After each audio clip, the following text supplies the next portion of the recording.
Hello student, आज हम लोग माइनर कोर्स पर चर्चा करेंगे। माइनर कोर्स जिसका कोड है PHI 100 इंट्रोडक्शन टू नाथ पंथ। तो जिन जिन विद्यार्थियों का माइनर पेपर PHI 100 सेलेक्ट होगा उन लोगों के लिए है यह वीडियो। इसमें 50 प्रश्न आने वाले हैं। 50 प्रश्न 100 नंबर के हैं। एक प्रश्न 2 नंबर का है। ठीक है, यहाँ ध्यान देना यह है कि पासिंग मार्क जो होता है माइनर पेपर में 40 अंक का होता है। तो 20 प्रश्न आपको सही करने होंगे कम से कम पासिंग के लिए, क्योंकि पासिंग मार्क माइनर पेपर में 40 नंबर का होता है। ठीक है, टेंशन ना लीजिएगा, क्योंकि 30 प्लस प्रश्न तो रिपीट क्वेश्चन होते हैं जो पिछले वाले एग्ज़ाम से आ जाते हैं डायरेक्ट। तो पीछे पेपर हुए हैं उनसे मिल जाते हैं। तो वीडियो 1 से 2 बार देख लेंगे तो 30-35 प्लस आराम से कर ले जाएंगे। पहला प्रश्न है, सिद्धों की अवधारणा संबंधित है। तो सिद्धों की अवधारणा जो है मूल रूप से बौद्ध परंपरा से संबंधित है। बौद्ध परंपरा में वज्रयान शाखा से संबंधित है सिद्ध। बाद में इसी में से नाथ परंपरा से जुड़े थे। तो मूल रूप से यह हो जाएगा बौद्ध परंपरा। इन्हीं सिद्ध पुरुषों में से बाद में विवाद हुआ तो नाथ पंथ अलग बना था। ठीक है, पहले का आंसर ए हो जाएगा। दूसरा प्रश्न है, कौल ज्ञान निर्णय के लेखक कौन हैं? तो कौल ज्ञान निर्णय के लेखक जो हैं मत्स्येंद्र नाथ हैं। यह गोरखनाथ के गुरु हैं। यह भी ध्यान दीजिएगा, यह गोरखनाथ के गुरु हैं। दूसरा का सही हो जाएगा डी, मत्स्येंद्र नाथ। तीसरा प्रश्न है, गोरखनाथ मंदिर स्थित है। तो गोरखनाथ मंदिर जो है गोरखपुर में स्थित है। तीसरा प्रश्न का आंसर हो जाएगा सी, गोरखपुर। चौथा प्रश्न, हठ योग में ह और ठ का अर्थ है। तो हठ योग में ह और ठ का अर्थ होता है सूर्य एवं चंद्र। सही ऑप्शन हो जाएगा सी, सूर्य एवं चंद्र। ह का अर्थ सूर्य और ठ का अर्थ होता है चंद्र। पांचवा प्रश्न, कौल मार्ग के प्रवर्तक कौन हैं? तो कौल मार्ग के जो प्रवर्तक हैं मत्स्येंद्र नाथ हैं। ऑप्शन ए सही हो जाएगा, मत्स्येंद्र नाथ बताए हैं, ये गोरखनाथ के गुरु थे। छठवां नंबर प्रश्न, नाथ पंथ में 12 पंथी संप्रदाय के प्रवर्तक कौन हैं? तो नाथ पंथ में 12 पंथी संप्रदाय के जो प्रवर्तक हैं गोरखनाथ हैं। 6 का सही हो जाएगा सी, गोरखनाथ। 7 नंबर प्रश्न है, नाथ पंथ में सिद्धों की संख्या कितनी मानी गई है? तो सिद्धों की संख्या नाथ पंथ में पूछे या सिद्धों की संख्या केवल पूछे तब भी हो जाएगा आंसर आपका 84 सिद्धों की संख्या है। 84 9 नाथ और 84 सिद्धों की संख्या है। नाथों की संख्या कितनी है? तो नाथों की संख्या 9 नाथ। ऑप्शन ए सही हो जाएगा, 9 नाथ। 9 नंबर प्रश्न, निम्नलिखित में से कौन 12 पंथ से संबंधित है? तो 12 पंथ से संबंधित धर्मनाथी, सत्यनाथी, रामपंथी, उपरोक्त सभी हो जाएंगे। डी ऑप्शन, उपरोक्त सभी। 10 नंबर प्रश्न, हठ योग प्रदीपिका के लेखक कौन हैं? तो हठ योग प्रदीपिका के लेखक जो हैं योगींद्र स्वात्मा राम हैं। डी ऑप्शन सही हो जाएगा। 11 नंबर प्रश्न, कनफटा साधु संबंधित हैं। तो कनफटा साधु जो संबंधित हैं नाथ पंथ से संबंधित हैं। सी ऑप्शन सही हो जाएगा, कनफटा साधु नाथ पंथ। इनको हठ योगी भी कहा जाता है। 12 नंबर प्रश्न, निम्नलिखित में से पिंड में ब्रह्मांड का संबंध किससे है? तो पिंड में ब्रह्मांड का संबंध जो है गोरखनाथ से है। सही ऑप्शन हो जाएगा ए, गोरखनाथ। नाथ पंथ के अनुयायी किसकी पूजा करते हैं? तो नाथ पंथ के जो अनुयायी होते हैं भगवान शिव की पूजा करते हैं। सही ऑप्शन हो जाएगा डी, नाथ पंथ जो है शिव को आज प्रवर्तक मानते हैं। तो सही ऑप्शन हो जाएगा डी, शिव की। 14 नंबर प्रश्न, गोरख पद्धति संबंधित है। तो गोरख पद्धति जो है गोरखनाथ परंपरा से संबंधित है। ऑप्शन बी सही हो जाएगा, गोरखनाथ परंपरा। 15 नंबर प्रश्न, निम्नलिखित में से कौन नाथ पंथ से संबंधित है? तो नाथ पंथ से कौल मत, बारहपंथी मत, अवधूत संप्रदाय, उपरोक्त सभी संबंधित हैं। तो डी ऑप्शन सही हो जाएगा, उपरोक्त सभी। अगला प्रश्न है, नाथ पंथ के अनुसार आदिनाथ हैं। तो आदिनाथ आदि प्रवर्तक जो हैं नाथ पंथ भगवान शिव को मानते हैं।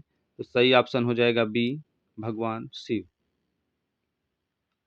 17 नंबर प्रश्न, दी फिलोसफी ऑफ गोरखनाथ के लेखक कौन हैं?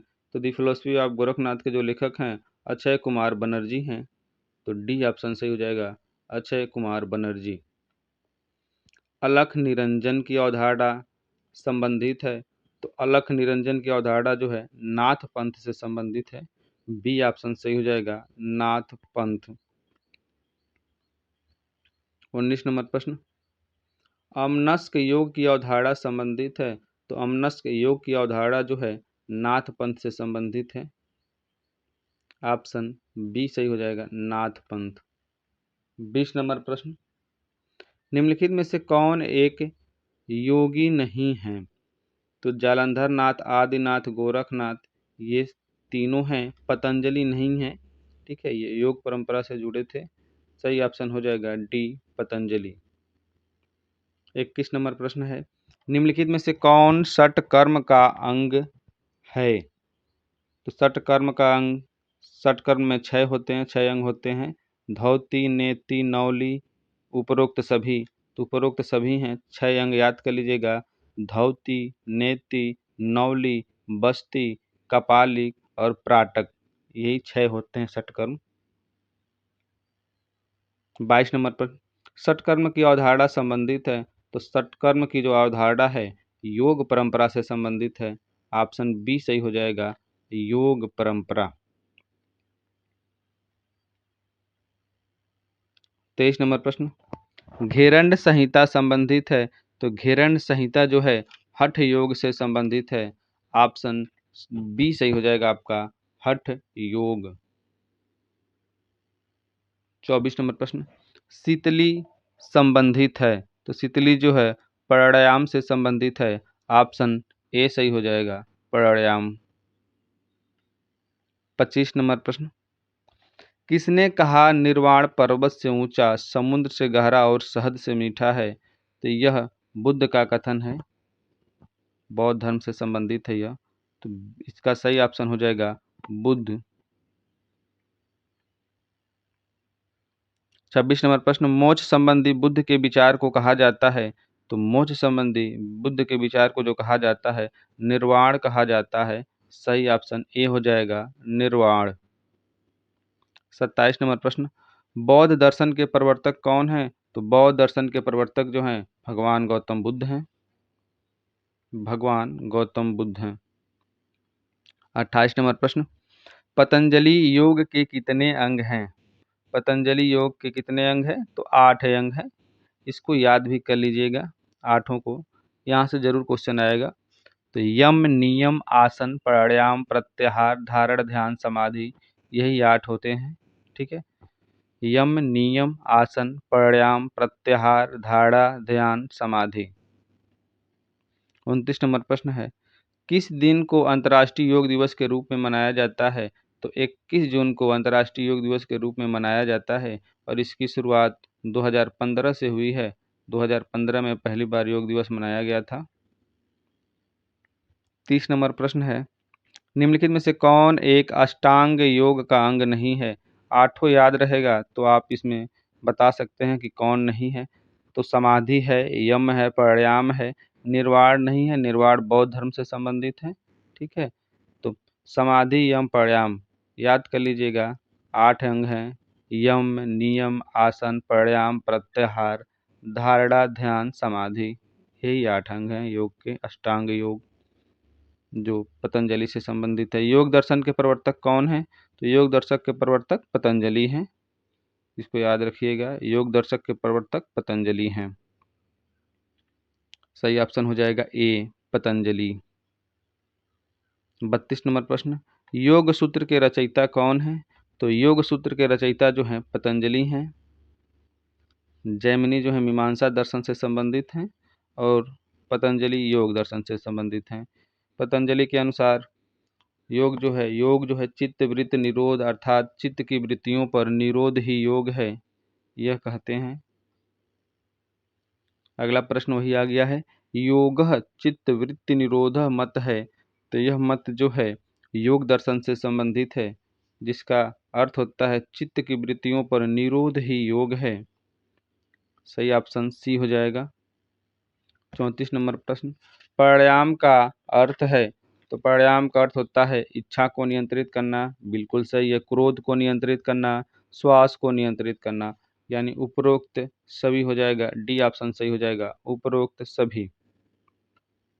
35 नंबर प्रश्न, निम्नलिखित में से कौन षटकर्म से संबंधित नहीं है? तो षटकर्म से संबंधित प्राणायाम नहीं है, यह अष्टांग योग से संबंधित है। ठीक है, तो इसको भी याद करिएगा। षटकर्म कौन कौन से हैं? नौली है, धौती है, नेति है, बस्ती है, त्राटक है और कपालभाति है। षटकर्म में 6 हैं। ठीक है, याद रखिएगा। नौली, धौती, नेति लिख दे रहे हैं, बस्ती है, ठीक है, त्राटक त्राटक और कपालिक कपालिक कपालभाति कपालभात सॉरी कपालभात, यही हैं षटकर्म। 36 नंबर प्रश्न है, सार्वभौम धर्म की अवधारणा संबंधित है। सार्वभौम सभी धर्म को जो बात किए थे स्वामी विवेकानंद जी ने किया था। सही हो जाएगा Swami Vivekananda, option B. 37 number प्रश्न है, निम्नलिखित में से कौन समग्र योग की अवधारणा से संबंधित है? समग्र योग की अवधारणा से संबंधित श्री अरविंदो घोष हैं, अरविंद। सही ऑप्शन हो जाएगा सी, श्री अरविंद। भारतीय दार्शनिक थे और राष्ट्रवादी थे। इन्होंने आध्यात्मिक अभ्यास के लिए एक समग्र दृष्टिकोण पर जोर दिया था। ठीक है, सही ऑप्शन सी हो जाएगा, श्री अरविंद। गौतम बुद्ध की शिक्षाएं किस बौद्ध ग्रंथ में हैं? तो गौतम बुद्ध की जो शिक्षाएं हैं यह त्रिपिटक में हैं। ठीक है, त्रिपिटक, सुत्त पिटक, विनय पिटक, अभिधम पिटक, यही 3 पिटक हैं और गौतम बुद्ध की शिक्षाओं का सार त्रिपिटकों को माना जाता है। ठीक है, वेद वेद 4 होते हैं, सभी को पता है। भगवत गीता भीष्म पर्व का हिस्सा है। महाभारत में कुल 18 पर्व हैं और भीष्म पर्व का हिस्सा जो है भगवत गीता है। उपनिषद, इनको वेदांत कहते हैं। ठीक है, वैदिक साहित्य के अंतिम भाग हैं उपनिषद, ये भी जानते रहिए। 39 नंबर प्रश्न है, सिद्धि सिद्धांत पद्धति के लेखक कौन हैं? सिद्ध सिद्धांत पद्धति के जो लेखक हैं यह गोरखनाथ हैं। ऑप्शन ए सही हो जाएगा, सिद्ध सिद्धांत पद्धति के लेखक गोरखनाथ। पतंजलि योग दर्शन से संबंधित हैं। 40 नंबर प्रश्न, राजयोग की अवधारणा का संबंध है। तो राजयोग की अवधारणा का संबंध विवेकानंद जी से है। सही ऑप्शन हो जाएगा डी, विवेकानंद। 41 नंबर प्रश्न है, स्वामी विवेकानंद के बचपन का क्या नाम था? तो स्वामी विवेकानंद के बचपन का नाम जो था नरेंद्र नाथ दत्त था। ऑप्शन सी सही हो जाएगा, नरेंद्र नाथ दत्त। किसके जन्मदिन को राष्ट्रीय युवा दिवस के रूप में मनाया जाता है? तो विवेकानंद के जन्मदिन को राष्ट्रीय युवा दिवस के रूप में मनाया जाता है, यानी 12 जनवरी को मनाया जाता है। ठीक है, जानते रहिए। 43 नंबर प्रश्न है, दी लाइफ डिवाइन के लेखक कौन है? तो दी लाइफ डिवाइन के लेखक जो हैं श्री अरविंदो घोष जी हैं। ऑप्शन ए सही हो जाएगा, अरविंद। 44 नंबर प्रश्न, अतिमन अतिमन की अवधारणा संबंधित है। तो अतिमन की अवधारणा जो है अरविंद से संबंधित है, श्री अरविंद से। ऑप्शन बी सही हो जाएगा, श्री अरविंद। 45 नंबर प्रश्न, ऑटोबायोग्राफी ऑफ ए योगी योगी कथामृत आत्मकथा किसकी है? तो यह परमहंस योगानंद की है। ऑप्शन ए सही हो जाएगा, परमहंस योगानंद की। 46 नंबर प्रश्न, योग क्रिया के प्रवर्तक कौन हैं? तो योग क्रिया के जो प्रवर्तक हैं यह श्यामाचरण लाहिड़ी हैं। ऑप्शन डी सही हो जाएगा, श्यामा चरण लाहिड़ी। इसको याद रखिएगा, श्यामा चरण लाहिड़ी योग क्रिया योग के प्रवर्तक हैं, पतंजलि योग सूत्र से संबंधित हैं और योग क्रिया के प्रवर्तक श्यामा चरण लाहिड़ी हैं। लाहिड़ी महाशय के गुरु कौन थे? तो श्यामा चरण लाहिड़ी महाशय के जो गुरु थे महाअवतार बाबा जी थे। ऑप्शन ये सही हो जाएगा, महाअवतार बाबा जी। 48 नंबर प्रश्न, योगदा सत्संग सोसाइटी ऑफ इंडिया की स्थापना किसने की थी? तो योगदा सत्संग सोसाइटी ऑफ इंडिया की स्थापना परमहंस योगानंद ने की थी। सही ऑप्शन ए हो जाएगा, परमहंस योगानंद। 49 नंबर प्रश्न, निम्नलिखित में से कौन क्रिया योग की शाखा है? तो क्रिया हठ योग, क्रिया मंत्र योग, क्रिया कुंडली प्राणायाम। तो सही हो जाएगा डी ऑप्शन, उपरोक्त सभी जो हैं यह क्रिया योग की शाखा हैं, डी ऑप्शन। 50 नंबर प्रश्न, श्री अरविंद ने एक आध्यात्मिक अभ्यास विकसित किया जिसे कहा जाता है। तो इन्होंने समग्र योग को कहा था, समग्र योग पर ध्यान दिया था। सही ऑप्शन हो जाएगा ये, अरविंद जी ने समग्र योग आध्यात्मिक अभ्यास विकसित किया था। ए ऑप्शन सही हो जाएगा। 50 प्रश्न थे, इसमें से आपको लगभग 25 से 30 प्लस क्वेश्चन जो हैं ये रिपीट क्वेश्चन मिल जाएंगे, इसी में से आ जाएंगे डायरेक्ट, और थोड़ा सा इधर उधर से घुमा कर दे देगा, क्वेश्चन बदल भी सकता है। ठीक है, तो चलिए, वीडियो अच्छा लगे तो लाइक करिए, सब्सक्राइब करिए, शेयर करिए। धन्यवाद।